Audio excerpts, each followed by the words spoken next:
আসসালামু আলাইকুম সবাইকে, আশা করি সবাই ভালো আছেন। বাংলাদেশ এবং আইসিসির মধ্যকার যেই কথোপকথনটা হচ্ছে এই মুহূর্তে, ইন্ডিয়াতে বিশ্বকাপ টি-20 খেলতে যাওয়ার ব্যাপারে যে সিকিউরিটি কনসার্ন বাংলাদেশ দেখিয়ে চিঠি দিয়েছে আইসিসিকে এবং জানিয়ে দিয়েছে যে তারা ভারতে খেলতে যাবে না বিশ্বকাপটা, তারা অল্টারনেটিভ ভেন্যু খুঁজছে এবং তারা সিকিউরিটি নিয়ে কনসার্ন। এই বিষয়গুলো নিয়ে যখন বিসিবি তাদের প্রথম পদক্ষেপটা নিয়ে যায়, সেটার কিন্তু ইতিমধ্যেই 2 দিন পেরিয়ে গেছে এবং গতকাল একটা মিটিং হওয়ার কথা ছিল আইসিসির সঙ্গে বাংলাদেশ ক্রিকেট বোর্ডের। এখন সেই মিটিংয়ের রেজাল্টটা কি সেটা কিন্তু আমরা ফর্মালি কোনো পক্ষ থেকেই এখনো জানি না। তবে ইএসপিএন, ক্রিকইনফো সহ বেশ কিছু মেইন স্ট্রিম মিডিয়া আউটলেট তারা কিন্তু একটা রিউমার ঠিক না, তারা একটা খবর জানিয়ে দিয়েছে, যেটা বেসিক্যালি লিক আউট হয়ে গেছে বা তারা ইনফর্মালি জানতে পেরেছে সোর্সের মাধ্যমে। সেটা হচ্ছে যে আইসিসি বিসিবিকে রিপ্লাই দিয়ে বলেছে যে তারা বিসিবির এই যে দাবি যে সিকিউরিটি কনসার্নের জন্য ইন্ডিয়াতে তারা যাচ্ছে না এবং ইন্ডিয়াতে তারা না গিয়ে তারা এবারে ওয়ার্ল্ড কাপের ম্যাচগুলোকে অন্য কোথাও রিলোকেট করার জন্য রিকোয়েস্টটা করেছিল। আইসিসি কিন্তু সেই রিকোয়েস্টটা গ্রহণ করেনি এবং গ্রহণ না করার যেই কারণটা আইসিসি জানাচ্ছে সেটা হচ্ছে যে তারা আসলে বুঝতে পারছে না যে সিকিউরিটি কনসার্নটা কি।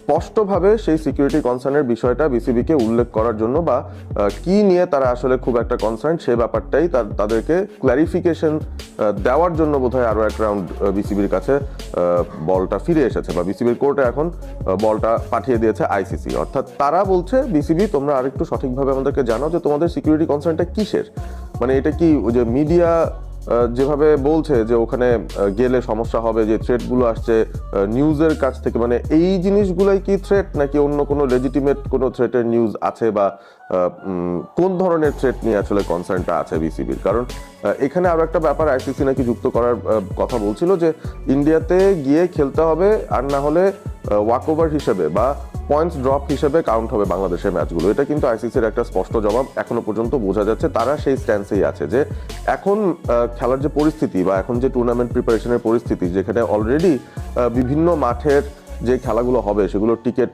বিক্রি করা শুরু হয়ে গেছে, টিকিট অনেকে কিনেও ফেলেছেন। সো ওই দিক থেকে লজিস্টিক্যালি এই ছোট বা কম সময়ের ভেতরে এই ব্যাপারটা চেঞ্জ করা নিয়ার টু ইম্পসিবল একটা ব্যাপার বা খুবই খুবই কঠিন একটা ব্যাপার। এখন ওই জায়গা থেকে আইসিসির নমনীয় ভাব কিন্তু কোনোভাবেই আসছে না এবং এটা এক্সপেক্টেডই ছিল আই গেস, কারণ ICC is dominated by the Indian cricket board এবং সেখানেই তাদেরই কত মানুষজন ইনভলভড আছেন, হ্যাঁ, including Jay Shah and also. আমার মনে হচ্ছিল যে এমনিতেও বাংলাদেশ যখন একটা স্ট্যান্ড নিয়েছে এই জায়গা থেকে ওই বিশ্বকাপে ওয়াক ওভার দেওয়ার সিচুয়েশনটাই আসার সম্ভাবনা সবচেয়ে বেশি ছিল যদি বাংলাদেশ তাদের সিদ্ধান্তে অটল থাকে। এখন ঘটনাটা হচ্ছে যে আইসিসির যে জবাবটা সেটা আবারও রিপিট করি।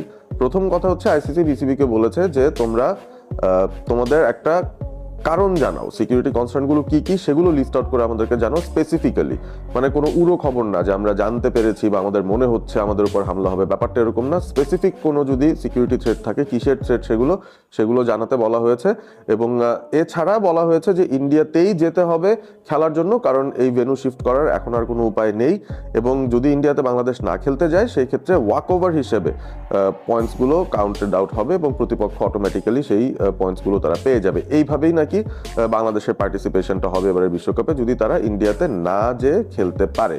সো এখন বাংলাদেশ বা বাংলাদেশ ক্রিকেট বোর্ড বা বাংলাদেশের যে সরকার রয়েছে তারা আসলে কি করবে? বলটা এখন তাদের কোর্টে এসছে। প্রথমত তাদের ওই যে সিকিউরিটি কনসার্নের স্পেসিফিসিটি সেটাকে খুব ভালোভাবে ওই রেসপন্সটা তাদের দিয়ে দিতে হবে। সো ওই রেসপন্সটা খুব জলদি না দিতে পারলে আমার মনে হয় আমাদের স্ট্যান্ড পয়েন্টটার ব্যাপারেও একটা স্পষ্ট ধারণা আমরা দিতে পারবো না। এখন ওই জায়গায় বিসিবির কোর্টেই বলটা এসেছে। এটাও এক্সপেক্টেড ছিল যে এত সহজে তো আর আইসিসি জাস্ট শুনবে এবং বলবে যে না আমরা ব্যবস্থা করছি, ব্যাপারটা এরকম হওয়ার কথাও নয়, কারণ we are taking a stand against India. ব্যাপারটা খুবই খুবই জটিল একটা ব্যাপার।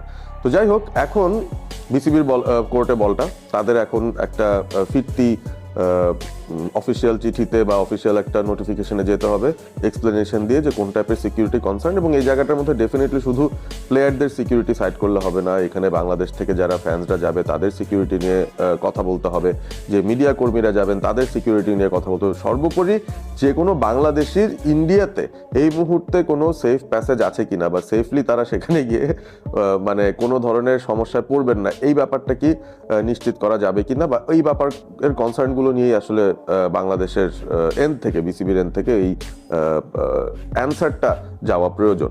এবং এরই সাথে আরো একটা ব্যাপার যেটা শুনতে পাচ্ছি যে আইসিসি নাকি বিসিসিআই এর সঙ্গে আলোচনা করে বাংলাদেশের ক্রিকেটারদের এবং কোচিং স্টাফদের, যারা বেসিক্যালি মাঠে যাবেন অফিসিয়ালি, যারা মাঠে যাবেন, যারা খেলাগুলো খেলবেন এবং ফিরে আসবেন, তাদের জন্য ওই ইন্ডিয়ার রাষ্ট্রপ্রধানের জন্য যেই লেভেলের টপ লেভেল সিকিউরিটি দেওয়া হয়, ওই পুরো সিকিউরিটিটাই দেওয়া হবে পুরো ট্যুর জুড়ে বা পুরো টুর্নামেন্ট জুড়ে। এই ব্যাপারটাও নাকি বিসিসিআই রাজি হবে বা তারা করতে রাজি হবে বাংলাদেশ ক্রিকেট টিমের জন্য। তবে এটা কিন্তু শুধু টিমের জন্য।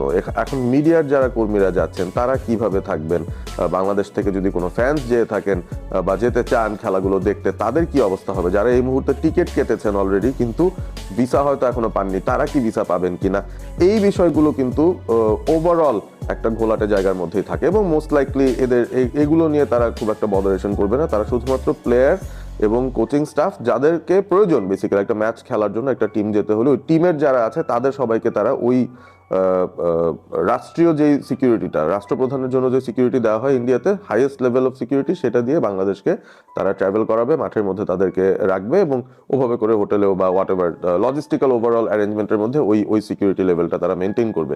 এই জিনিসটার অ্যাসুরেন্স হয়তো আইসিসির কাছ থেকে আসতে পারে যে তোমাদের টিমের জন্য এই জিনিস করা হবে। তো এখন বড় প্রশ্নের জায়গাটা হচ্ছে যে আমরা তো একটা স্ট্যান্ড নিলাম, বাংলাদেশ ক্রিকেট বোর্ড একটা সিদ্ধান্ত নিয়েছে যে তারা ইন্ডিয়ায় খেলতে যাবে না, সিকিউরিটি কনসার্ন আছে, which is a legitimate concern. কারণ এটা যতই কাগজে কলমে বলতে বলা হোক যে কি কি কারণে তোমরা আসতে চাও না, সিকিউরিটি ইস্যুস গুলো কি, আমরা তো দেখেইছি আসলে যে কোন ধরনের থ্রেট বাংলাদেশের ওপরে বা বাংলাদেশিদের ওপরে দেয়া হচ্ছে এই মুহূর্তে। এবং স্পেশালি মুস্তাফিজের ইস্যুটার পর, Mustafiz is just one man, তার ওই কলকাতা নাইট রাইডার্সের দল পাওয়ার পরও তিনি সেখানে জানোনি, তিনি এখানে এখনো খেলছেন, বিপিএল এ খেলছেন, তাতেই যে ধরনের ব্যাকল্যাশ ফেস করতে হয়েছে এবং তাতেই যে ধরনের থ্রেট আসা শুরু হয়েছে, কতটুকু চাপ আসলে আপনি চিন্তা করেন যে মবের কতটুকু ভয় ওই ইন্ডিয়ান ক্রিকেট বোর্ডের কিংবা সরকারের, যে তারা এই ধরনের সিচুয়েশনকে অ্যাভয়েড করার জন্য মুস্তাফিজুর রহমানকে রিলিজ করতে অর্ডার দিয়েছে। মানে ব্যাপারটা যদি এমন হতো যে তারা আসলে এটাকে খুব একটা আমলে নিচ্ছে না, বা this is not a strong enough resistance বা স্ট্রং এনাফ রিজেন্টমেন্ট বাংলাদেশের জন্য, আমার মনে হয় না যে এত ছোটখাটো ম্যাটার নিয়ে কে বিসিসিআই বলবে যে তোমরা প্লিজ তোমরা মুস্তাফিজকে ছেড়ে দাও। নিশ্চয়ই বড় সড়ো কোনোই থ্রেটের মুখে তারা পড়ছিল এবং থ্রেটের মুখে তাদের নিজেদের লোকজনই পড়তো যদি মুস্তাফিজকে নিত। তো সেই কারণে তারা কিন্তু ওই ব্যাপারটা অ্যাভয়েড করতে চাওয়ার জন্যই তারা মুস্তাফিজকে বেসিক্যালি রিলিজ করেছে, যদিও তারা সেভাবে ফর্মালি কারণগুলো জানায়নি, বাট আমরা বুঝতে পারছি যে কি কারণে মুস্তাফিজকে রিলিজ করা হয়েছে। সো এখন এই পরিস্থিতিতে বাংলাদেশ যখন বলছে যে তারা ইন্ডিয়ায় যাবে না এবং সিকিউরিটি কনসার্ন দেখিয়ে, এখন কনসার্নটা তো সিকিউরিটির, লজিকটা তো সেখানেই খাটে। এখন বাংলাদেশ টিম ম্যানেজমেন্টকে যদি ওই প্রেসিডেন্সিয়াল সিকিউরিটি দিয়ে ইন্ডিয়াতে খেলতে দেওয়া হয়, সেই ক্ষেত্রে বিসিবির স্টান্সটা কি হবে? বা ইতিমধ্যে তো বিসিবি জেনেও গেছে নিশ্চয়ই যে তাদেরকে এই লেভেলের সিকিউরিটি দেওয়া হবে ক্রিকেটারদেরকে, টিম ম্যানেজমেন্টকে খেলাটা যেন কমপ্লিট করা যায় সেটার জন্য। এখন এই পরিস্থিতিতে কি বাংলাদেশ ক্রিকেট বোর্ড রাজি হবে কিনা ইন্ডিয়ায় যেতে? যেহেতু একবার না বলে ফেলেছি, এখন কি আবার আমরা হ্যাঁ বলবো? মানে সিকিউরিটি কনসার্নের জন্য না বলেছি, এখন সিকিউরিটি যদি এনশোর করা হয় প্লেয়ারদের, ওইটা কি এনাফ কিনা, ওই ব্যাপারটাই মেনে নিয়ে বাংলাদেশ কি খেলতে যাবে কিনা? বিশ্বকাপ ক্রিকেট বা আইসিসির ইভেন্টের আগেও কিন্তু এই ওয়াক ওভার দেয়ার নজির আমরা দেখেছি। 1996 আমার যতদূর মনে আছে, সেখানে 3 দেশ মিলে হোস্ট করেছিল, ইন্ডিয়া, শ্রীলঙ্কা এবং পাকিস্তান। এই 3 দেশ মিলে হোস্ট করা টুর্নামেন্টটার মধ্যে শ্রীলঙ্কাতে বেশ কিছু ম্যাচ পড়েছিল, শ্রীলঙ্কার গ্রুপের খেলা, যেখানে অস্ট্রেলিয়া তারা কিন্তু যায়নি শ্রীলঙ্কাতে। ওয়েস্ট ইন্ডিজও আমার যতদূর খেয়াল পড়ে তারা সিকিউরিটির কনসার্নের জন্য শ্রীলঙ্কায় যায়নি, কারণ সেখানে তামিল টাইগার গেরিলাদের একটা সমস্যা চলছিল এবং সিকিউরিটি থ্রেটের একটা ব্যাপার ছিল। অন্য দেশগুলো গিয়েছে, তবে ওই অস্ট্রেলিয়া কিংবা ওয়েস্ট ইন্ডিজ যতটুকু আমার মনে পড়ছে তারা সেখানে খেলতে যায়নি। তাদের পয়েন্টগুলো কিন্তু কাটা পড়েছিল, অর্থাৎ তারা ওয়াক ওভার দিয়েছিল শ্রীলঙ্কাকে, শ্রীলঙ্কা কিন্তু ম্যাচ না খেলেই সেখান থেকে পয়েন্ট পেয়েছে। তো এখন সেইখানে যেই বিষয়গুলো হয়েছে, এবং 2003-তেও আমার যতদূর খেয়াল পড়ে যে জিম্বাবুয়েতে 2টো দেশ যায়নি খেলতে, ইংল্যান্ড যায়নি খেলতে। সো এই সিচুয়েশনগুলোতে যখন ওয়াক ওভারের সিস্টেম হয়, যেটা আমরা শুনছি যে আইসিসি তরফ থেকে বলা হচ্ছে যে ওয়াক ওভার দেওয়া হবে, এই সিচুয়েশনটার মধ্যে এখন বাংলাদেশের তো সব কটা গ্রুপ ম্যাচই ইন্ডিয়াতে, 3টা ম্যাচ ছিল কলকাতায় এবং শেষ ম্যাচটা ছিল মুম্বাইতে। এখন এই 4টা ম্যাচই যদি তারা ওয়াকওভার দেয় তো ডেফিনেটলি তারা 0 পয়েন্টস পাচ্ছে এবং সবার নিচে যেয়ে শেষ করছে। অন্য কোনো ভেন্যুতে তাদের যেহেতু ম্যাচ নাই, মানে in a way basically Bangladesh এই ওয়ার্ল্ড কাপেই নাই, মানে 0 পয়েন্ট পাবে, দেখাবে 5 ম্যাচ খেলেছে, 5টাই ওয়াকওভার দিয়েছে, প্রত্যেকটা টিম 2টো করে পয়েন্ট পেয়ে যাবে বাংলাদেশের এগেনস্টে, এইভাবে করেই বাংলাদেশের পার্টিসিপেশনটা কমপ্লিট হবে। এখন আমার প্রশ্ন হচ্ছে, আইসিসি যদি ওয়াকওভার সিস্টেমটাই রাখে, সেই ক্ষেত্রে বাংলাদেশ যে বিশ্বকাপে পার্টিসিপেট করছে সেটার জন্য যে তাদের রেভিনিউর শেয়ার আছে সেটা কি তারা পাবে কিনা, নাকি সেটার থেকেও তারা বঞ্চিত হবে, সেটাও কিন্তু একটা প্রশ্ন। কারণ বাংলাদেশকে রাখা হবে, দেখাবে তারা পার্টিসিপেট করছে, কিন্তু তারা ওয়াকওভার দিচ্ছে। সো এখন এই সিচুয়েশনে হোয়াট আর দ্য রুলস আমি সঠিক জানি না, যদি সঠিক জেনে থাকি আরেকটু আপডেট যদি পাই আপনাদের জানানোর চেষ্টা করব। This will be interesting also, কারণ শুধুমাত্র যে যাচ্ছি না সেটা একটা প্রতিবাদের মতো, বা আমাদের ডিগনিটি আমরা ধরে রেখে আমরা যাবো না ইন্ডিয়াতে, সেটা ঠিক আছে, কিন্তু এখন ফিনান্সিয়াল ধাক্কাও কি আছে কিনা সেটার সাথে, ওইটাই বেসিক্যালি আমরা আরো জানতে চাই as fans, as people associated to sport. দেখা যাক সেটার ব্যাপারে কোনো আপডেট যদি আসে নিশ্চয়ই আপনাদের সঙ্গে আলোচনা করব। তবে ওভারঅল এই বিষয়টা কিভাবে দেখছেন, বাংলাদেশকে কি আসলে বাজ করা উচিত যদি তাদের সিকিউরিটি, প্লেয়ারদের সিকিউরিটি দেওয়া হয়, এনশিওর করা হয়, সেই ক্ষেত্রে কি বাংলাদেশের ইন্ডিয়া যে এই টুর্নামেন্টটা খেলা উচিত, নাকি we should just stick to our decision যে না, হাইয়েস্ট প্রোটোকল দিলে হবে না, because it's not only about the players, it's also about the media people, the fans, overall বাংলাদেশিদেরকে যেই চোখে দেখা হয় সেই দৃষ্টিভঙ্গিটার একটা পরিবর্তন আমরা চাই, এবং সেই পরিবর্তন হওয়ার আগ পর্যন্ত আমরা ইন্ডিয়ায় খেলতে যাব না। এইটাই কি বাংলাদেশ ক্রিকেট বোর্ডের বা বাংলাদেশ সরকারের স্ট্যান্স কিনা, সেই বিষয়ে আপনাদের আসলে মতামত জানতে চাই, কমেন্ট বক্সে জানিয়ে দেবেন। ভিডিওটি ভালো লেগে থাকলে শেয়ার করবেন বন্ধুদের সঙ্গে, এবং সেই সাথে সাবস্ক্রাইব করবেন অল স্পোর্ট এবিপি। ভালো থাকবেন সবাই।